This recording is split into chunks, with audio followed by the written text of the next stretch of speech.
630 CHED presents The Announcers. Opinion, personality, passion. The Announcers on 630 CHED, Edmonton's breaking news and conversation station.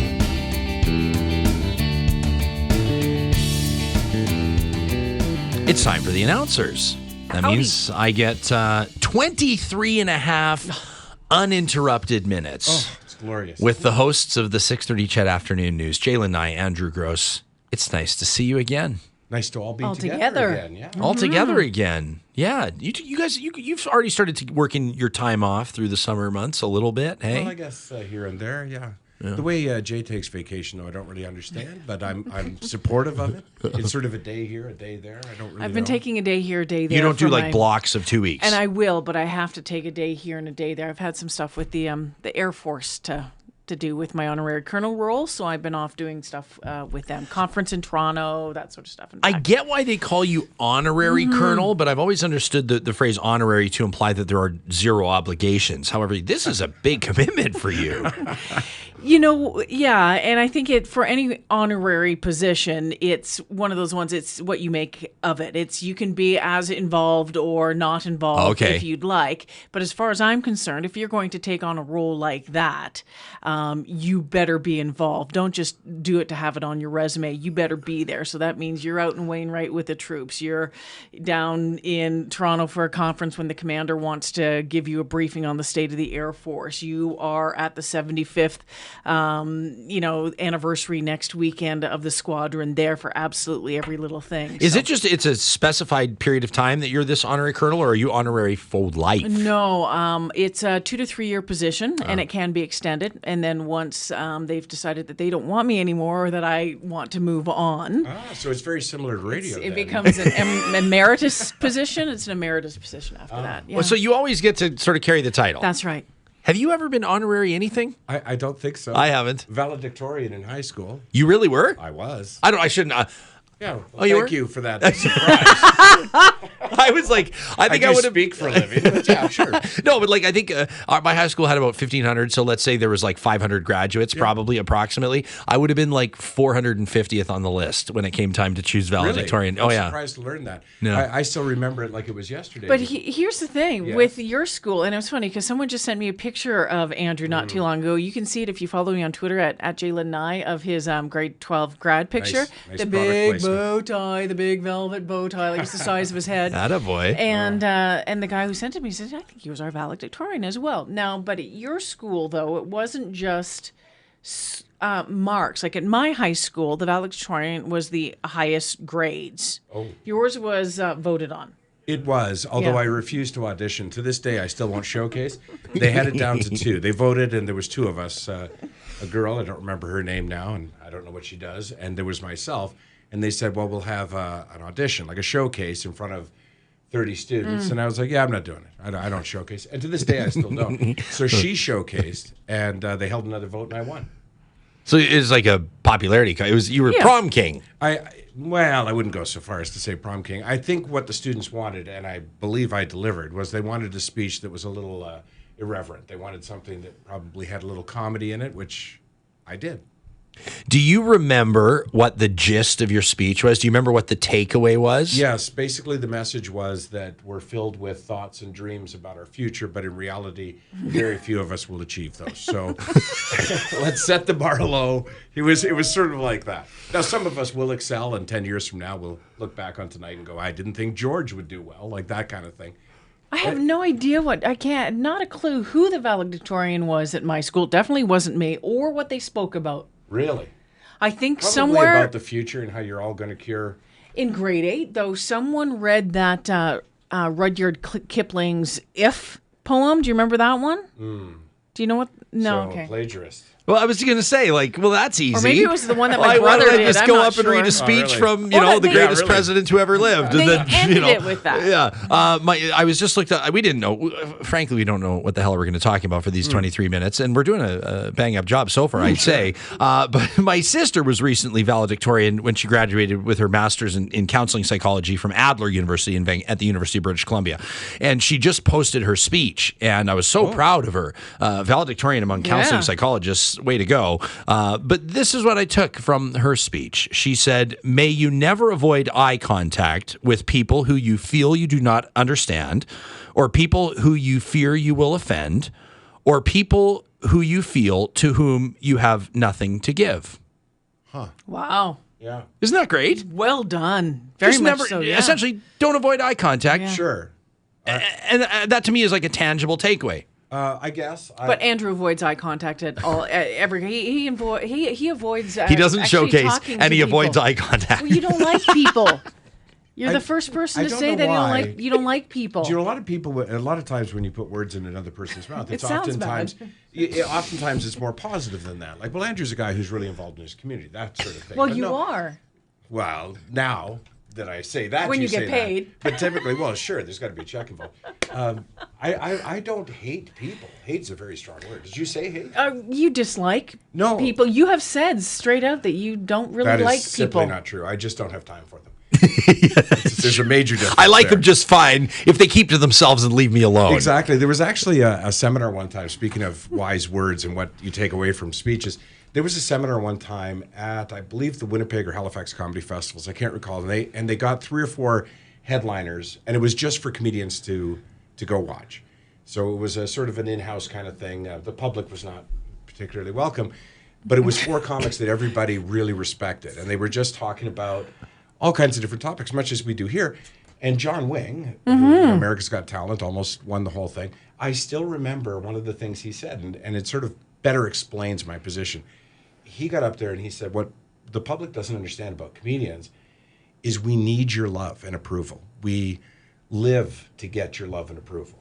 We don't want to meet you, but we need that love and approval. You want to have 500,000 Twitter followers, Exactly. but you don't want to hear from any of it, unless it's adoration. Well, even I don't really enjoy that either, to be honest with you.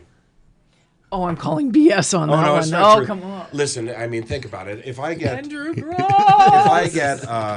if I get 100 texts, and what a great day that would be. If I get 100 texts saying what a great show it is, I typically don't respond to any of them.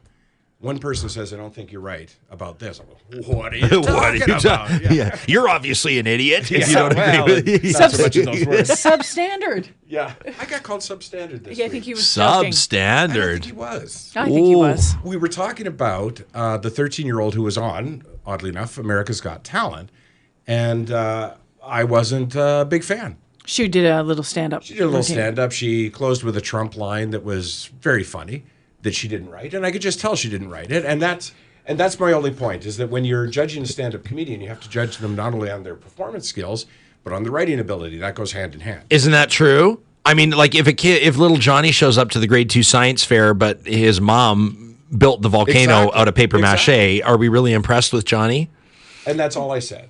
No, yeah, Just a and I little more. kind of You wanted to coddle the competitor a little bit. Well, no, I didn't want to coddle the competitor. I'm just like, okay, Well- you don't know any of that. Yeah, but the so thing is, you hate children. you hate people. I hate children. I don't hate children. Here's You my just- point. This happened to come up in conversation in a show in which we talked about how we don't judge children harshly enough because we coddle them all the way into the workforce where they're now ill-prepared to take work. Mm-hmm. That was the topic for much of the afternoon on that particular show. And then later on in the afternoon, I criticize a 13-year-old and her ability to do stand-up comedy, and suddenly everybody's like, oh, well, not everybody, but this one individual for sure was, how dare you criticize a child? And that was the whole point of that particular show. I never got to go the full circle and bring it back, but if you want to be judged as a stand-up comedian, then you have to be prepared to take the criticism that a stand-up comedian gets. Okay, but you could have offered some constructive criticism. Her dress was great. I didn't offer that. No, she looked good. Her confidence level was magnificent for a 13-year-old particularly. But So delusional. Yeah, a little bit. I mean, but you know what? See, Again, this is fun for me. See, the other part of that story was that her father had an ailment. Bell's palsy. Bell's palsy, and that's why she got into comedy at the age of 10, to be able to help him smile. And all I said was, and I don't place this on the shoulders of the 13-year-old, I place it on the shoulders of the producers, that's a B story. And every contestant in almost every reality show has to have a really good B story, because that's part of the package as well, to sell to the consumer at home that, well, she's 13, she's doing comedy, and look at this tragedy. But this is reality TV as a whole right now. I mean, if you've watched The Bachelor or The Bachelorette recently, it's no longer the search for love. That's right now, it's just 25 people in a house that all have a reason for you to feel really sorry for them or to laugh at them. Which Andrew loves. Andrew loves reality TV. He watches that stuff nonstop. This is favorite show. But here's the thing. This is why you will never get the job as my publicist. But here's the thing. But here's the thing. He won't sit there and crap on them, but he will on a 13-year-old because she wants to be in the same profession as he is. That's it. Well, I think that's your maybe conclusion that you drew. But competition down there? Not at Oh, all. but okay. So we oftentimes, in the capacity of our jobs, and I'm sure it was like this for you in TV before as well, we'll get people, and as part of like the NATE or the Grant McEwen or the SATE programs, they say we have to do this career investigation, and so they want to come interview somebody that's already working in the field and get their unabashed, pulling no punches take on the reality of the industry. And they have a list of questions that they have been encouraged to ask us. Some of them are pretty funny, I think, like, what do you make? I'm like, okay, number one, you learn to not ask certain questions. Trouble. That would be one of them. I make a lot of trouble. But from time to time, you can see a shining star. You can see a rose yet to bud or blossom or bloom. You can see someone where you go, I know that this girl's going to make an incredible news anchor. I know this guy is going to do an amazing job hosting a talk show sometime down the road if he or she sticks with it. And then you also encounter people where you go, oh dear. Yeah. Someone's obviously telling them that it's a great idea to get into broadcasting and to spend thousands of dollars in tuition and to take 2 years of your time or 4 years, depending on your program. And you can see it from a mile away that this person just doesn't have what it takes. You can learn a lot of skills to work in many different industries, but you've got to have the X factor in some of them. Whatever the it is. And probably in any job and probably in any industry. And when you see someone that lacks that it factor, especially in an industry, to speak honestly and openly and frankly, that is somewhat shrinking and rapidly changing, and there are no guarantees, do you have the heart or do you have the conviction to tell this person that maybe the industry's not for them? Are we speaking radio or comedy here? Well, both. Industry. Because that's the thing, and not to continue to dump on this 13-year-old, but she did not accomplish what every comedian needs to accomplish, which is to get themselves on stage. That was not her speaking. That was whatever adult helped her write that material, and I could tell. With 25 years experience in the business, and I can tell you that any comedian who saw it will tell you the same thing, that was not her. But she's 13 years old. You never know what's going to happen. But then what's her talent? Her talent is her talent just delivering lines she didn't write? Like that's. I guess that's. I haven't seen it. No, the ability to remember the lines that were written for her and deliver them, though, because let's be real. I mean, deliver is, Yeah, and her delivery 30% of it was fine, but it's no different than keeping in mind that this is a competition for $1 million, although albeit over 40 years, but still, it's a competition for $1 million. There's thousands of 13-year-olds that could have been prepared in the same manner in which she was and put on that stage that night and had the same results. You mean they're paying them like $25,000 a year or whatever it is? Yeah. I didn't know that. Yeah. That kind of stinks. In the fine print at the end of the show. Would you tell someone, whether it was in any capacity or context, but say specifically someone's talking to you, Jay Lynn, about whether or not they should go into television or radio, and you can see that they just don't have it. And I'm not trying to be negative, but you either do or you don't to a certain extent. Would you tell someone that maybe it's not the career for you? I'm not sure if I would come right out and say it's not the career for you, but I would point out in a constructive way some areas that they would probably need to work on. And if that isn't going to improve, that you might have to think about a different career. Yeah. Yeah, and doing it that way. I mean, the fact of the matter is, I don't know, when I graduate, I'm the only person I think still that I graduated with from my course that's still in the business in radio or television. They graduate small classes. I mean, I think it was like 30, 35. Mine was 20. Mine was 18 in broadcast news. But I mean, within probably 10 years, most of them were gone. They tried, and it's like, okay, forget about it. Yeah. Right. I do think that there's a lot of people that probably should think twice about getting into a lot of different careers. Right. But if you want to follow your heart, do you poo-poo it because you're saying, oh, it's my opinion, I don't think that they're going to make it anywhere? or say, hey, go give it a shot, give it your 110%, and you never know. I can remember thinking Our Lady, I used to be an entertainment reporter, and thinking Our Lady Peace sucked. I thought the first time I interviewed them, I thought, oh my gosh, these guys are so annoying. They're not going to go anywhere. Our Lady Peace, in Canada went on to be a fairly big band. Right? I'm like, but the difference it was my opinion. Sure, but you're not a musician, so you were judging them as a media individual. That's but someone who media person saying, I don't think they have what it takes. But still, you see a lot of as an entertainment reporter, you saw a lot of up and coming bands and stuff. Yeah, but I just because the whole reason we're talking about this was in the context of coddling kids, or do we protect kids? Do we insulate them too much? I'm not at this stage yet with our little guy. He can't even talk, but when a kid says like, here's what I'm thinking for a career. It's interesting. You see it in movies or television shows, oftentimes in a comedic context. But the kid will say, "I want to be an astronaut, and then I want to be prime minister, and then I want to have an ice cream store." Right. And sometimes the parents will go, "Well, that's obviously never going to happen. So let's talk about more realistic options." And then there are the parents that go, "Of course, Sally, you can be whatever you want to be." Obviously. Are we doing them a disjustice or an injustice rather by telling them that they can be anything that they want to be? Are we? And that's exactly bringing me back to that 13-year-old. The biggest problem I had with it, it's not a jealousy thing, of course. I'm just teasing you. No, I know. It's this, that 4 judges just flourished, fondled her and gave her all this. Not fondled. No, they didn't fondle. Yeah. But they did fawn over her. Fawned over her. Thank you so much, you two.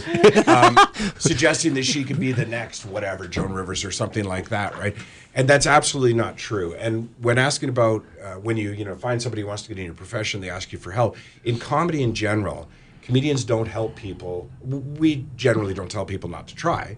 Always try if that's what you want to do, and maybe you will be great. What we do is not encourage. So when you see somebody who you think has that thing that you're talking about, that X, you'll see some of the best comedians in the country rush to give them help.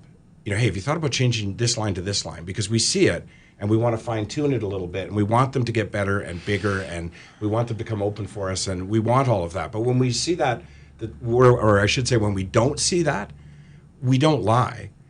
We don't say, oh my gosh, you're going to be so great. No, we say nothing. So that's the biggest problem I have with that, is that 4 judges just were all over this. Oh, you're going to be the next. What? No, she's not. No, she's not. This is her moment. When is the cutoff age-wise? Because, let's look at another application of pressure on young people.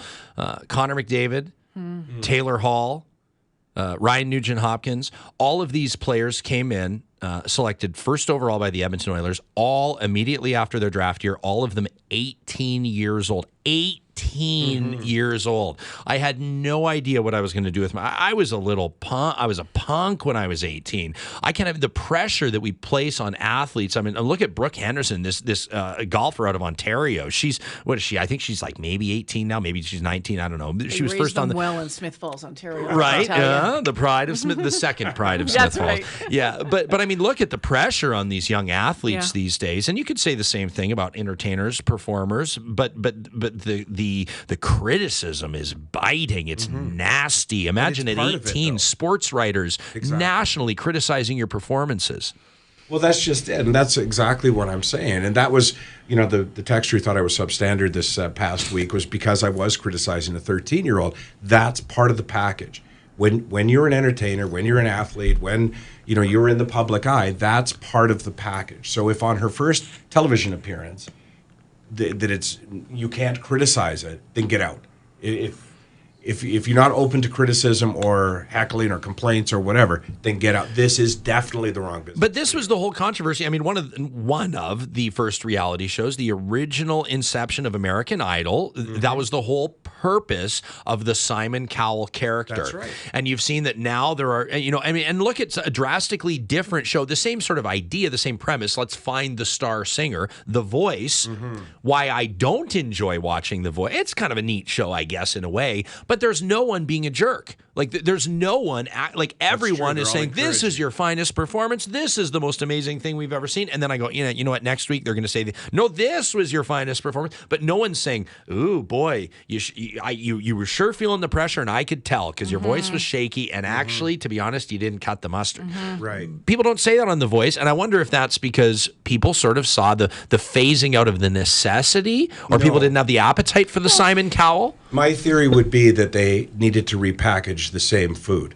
So, it's a talent show, it's singing, it's been done. So how do we repackage it a little differently? Hey, what if we didn't criticize? What if we just encouraged?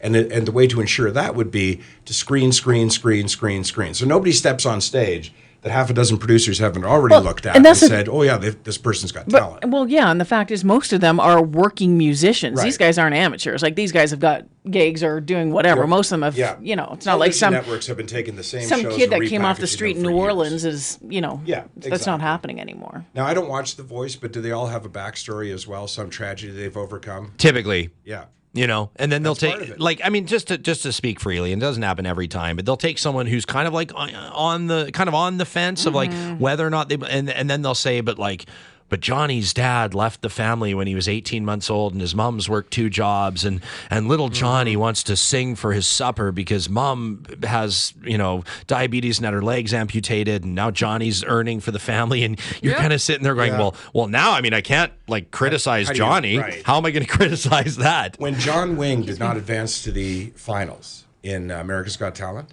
the producers told him, we love you. We would love to have you win because he's very employable. So when they have a But tour, he's already a pro. Exactly. He's already a touring comic. Sure, but to have like a year tour booked by America's Got Talent would be a pretty good gig, right? So you get a Vegas show and this and that. And what they told him was the downside was he didn't have a good enough B story. His B story. Really? Yeah, his B story was that he was at one time an alcoholic, and that he had been clean and sober for, I think, probably more than 20 years, maybe 30 years. And they encouraged him to possibly suggest that... To relapse. Yeah, maybe you relapse, you got it together, like that. And he refused, out of respect for all those fighting addiction, to create a story. So... Andrew Gross, what's your story? I didn't overcome anything. My family wasn't very loving. Beyond that, that's it. I'd probably have a sitcom now if people had treated me poorly. They paved the way for you to be really a self-loathing comic. Exactly. Yeah. Exactly. I can't think of any Your adversity. backstory. My first marriage, possibly. That's everyone's got that one. What's yours? I don't have it. Well, I don't really have a backstory. And that's why the three of us are not famous. My parents were divorced, didn't speak to my dad for a very, very long time, came around, and now we're like the best of friends. But yeah, I don't have anything that's super snazzy. Well, you need to work on that. Yeah, we both do. Yeah, I'm going to put pen to paper after Ryan? this because I do need a bad story. Maybe we could go get into like serious gambling debt or something and. No, because you got to consider as well. You got to consider what society has sympathy for, right? True. Society does not have sympathy for alcoholism. Society does not have sympathy for gambling problems. No. Right? Society. Yeah. There's the sort of what does society have sympathy for? They have sympathy for. Well, I don't want to start getting into this. Actually, it's going to kind of make me sound like a jerk. But there are things that society does not. I know, right? Because I was all of a sudden going to say, well, like childhood sexual abuse. But like, of course, we have sympathy for that. That's. I don't know a lot about your background, but I would assume your tragedy was not your dad not getting you the color of car you wanted, something like that.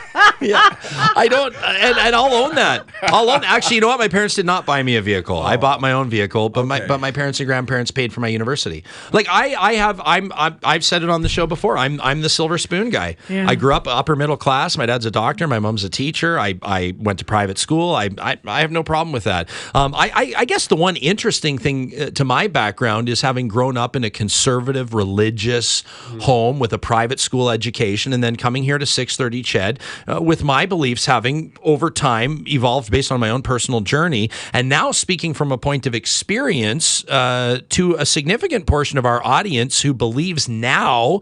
I mean, people call me anti-conservative. I made an illustrious list this week. You may have heard a national call for a boycott of my show. It's good though because they're boycotting all the television networks, all the newspapers, and all the other radio stations too. But to be called anti-religious, anti-Christian, an enemy of all these types of things, and I sit there and think you realize my background. You realize my point of reference. You realize when you suggest that I'm cracking down on conservative Christians that you're implying that I'm putting my own family in the crosshairs. Right. So I think that gives me a unique perspective. Sure. But it's certainly not been my cross to bear, so to speak. It's nothing I've overcome. Yeah, you're going to need a much shorter story. I'm going to need. I'll come up with something in time for next week's edition of The Announcers. This has been The Announcers with Jaylen, Andrew Gross, and myself. Thanks for checking it out.